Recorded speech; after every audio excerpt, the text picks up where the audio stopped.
নিপীড়নের বৈধতা দিয়েছিল এবং সর্বশেষ জুলাই বিপ্লবে বহিরাগত নিয়ে এসে আমাদের ঢাকা বিশ্ববিদ্যালয়ের ভাই বোনদেরকে মেরে রক্তাক্ত করেছে সেই মাসুদ কামালের সেই প্রশাসন তাদের প্রত্যেককে স্বাধীন বাংলাদেশে বিচারের আওতায় নিয়ে আসতে হবে। হাসিনার রায় হয়েছে, হাসিনার ফাঁসির রায় এসেছে। এই ফাঁসির রায় আসার পরে প্রগতিশীল শিক্ষক নামে এক ধরনের ক্রাইগাররা তারা আজকে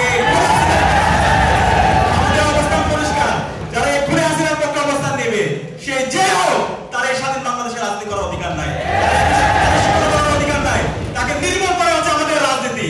বাংলাদেশের রাজনীতি করবে যারা বাংলাদেশ মধ্যে আছে তারাই। সুতরাং এই ফেস্টিভালের দুশো বিশ্ববিদ্যালয়ে যারা আছে, স্টাফের মধ্যে যারা আছে, সবাইকে এই বিশ্ববিদ্যালয় থেকে তাদেরকে ব্যবস্থা নিতে হবে এবং তাদেরকে চাকরিচ্যুত করতে হবে। বিশ্ববিদ্যালয়ের শ্রদ্ধেয় ভিসি স্যার আছেন, প্রভিসি স্যার আছেন, পুরো বিশ্ববিদ্যালয় প্রশাসন আছেন। আমরা আশা রাখবো বিশ্ববিদ্যালয়ের তাদের বিরুদ্ধে চাকরিচ্যুত করার জন্য এবং তাদের বিরুদ্ধে ব্যবস্থা নেওয়ার জন্য যা যা করা দরকার তারা সেই জায়গায় ব্যবস্থা নেবে। এবং একই সাথে আমরা আমাদের ঢাকা বিশ্ববিদ্যালয়কে আমরা একটি পলিটিক্যালি কনসিয়াস এবং একটা একাডেমিক ইনস্টিটিউট বানাতে চাই। বিশ্ববিদ্যালয়ের শিক্ষার্থীরা সে রাজনৈতিক শোষণ হবে কিন্তু কারো গোলামি করবে না, সে সম্পর্কে সত্য বলবে, সে ইনসাফের কথা বলবে, কিন্তু কারো দাসত্ব, কোনো ভাই পলিটিক্স, ভাইয়ের পেছনে রাজনীতি করে সেই রাজনীতি এখন চলবে না। এবং একই সাথে আমাদের বিশ্ববিদ্যালয়ের যে মূল কাজ জ্ঞান উৎপাদন করা, জ্ঞানের প্রতি শিক্ষার্থীদের উৎকর্ষ সাধন করা, গবেষণার পরিবেশ তৈরি করা, গবেষণায় বাজেট বাড়ানো, বিশ্ববিদ্যালয়কে একটা পূর্ণাঙ্গ একাডেমিক ইনস্টিটিউট হিসেবে রূপান্তর করা, সেই জায়গায় বিশ্ববিদ্যালয় প্রশাসন কাজ করবে। আমরা আশা রাখবো একই সাথে বিশ্ববিদ্যালয়ের নিয়োগ প্রক্রিয়ায় মেরিটোরিয়াস ইনস্টিটিউট হবে। বিগত ফেসিবাদী আমলে প্রায় সহস্রাধিক শিক্ষক নিয়োগ হয়েছে, যাদেরকে দলীয় বিবেচনায় নিয়োগ হয়েছে।